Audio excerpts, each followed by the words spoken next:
Hello everyone, I am Mrs Esther Massey. Welcome back to another session of Lesson 1, the French Revolution. Today we will study about the contemporary revolutionary clubs and their ideas. In the history of Europe, the 18th century is known as a century of criticism. There was an intellectual renaissance in France at this time. A number of philosophers and thinkers exposed the social shortcomings, which fanned the flames of French Revolution. Following were the philosophers and their views about the revolution. First, we will study about Montesquieu. Montesquieu was a famous philosopher of his time. He was vehemently opposed to the divine right theory of kingship. His ideas gave impetus to the revolutionary sentiments. Montesquieu initiated a philosophic movement and started a chain of criticism which was to strike at the root of the ancient regime in France. He stood for the constitutional form of government.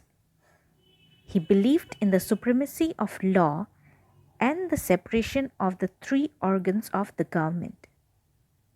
His book, The Spirit of Laws, awakened the French society and created the atmosphere for the revolution. Next, we will study about Voltaire.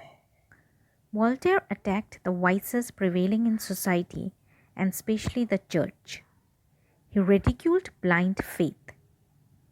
He called the church an infamous thing.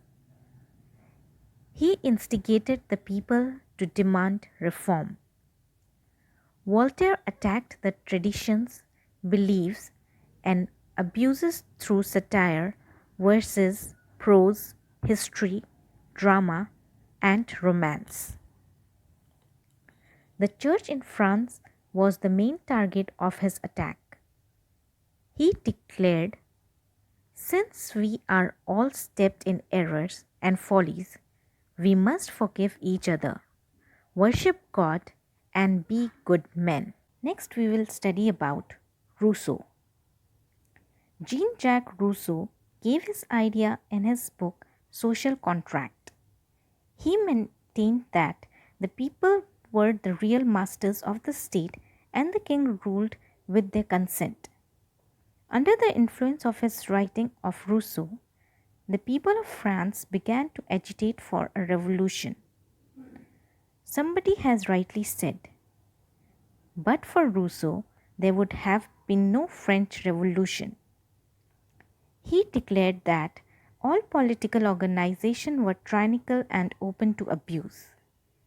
Man is born free, but is everywhere in chains, he claimed, thus emphasizing the idea of sovereignty of the people. Then there were other philosophers.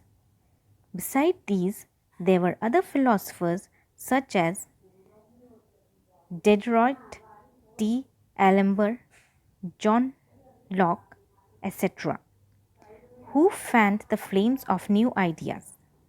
In his book, Two Treatises of Government, Locke rejected the doctrine of absolute and divine rights of kings. I hope you all have understood this much.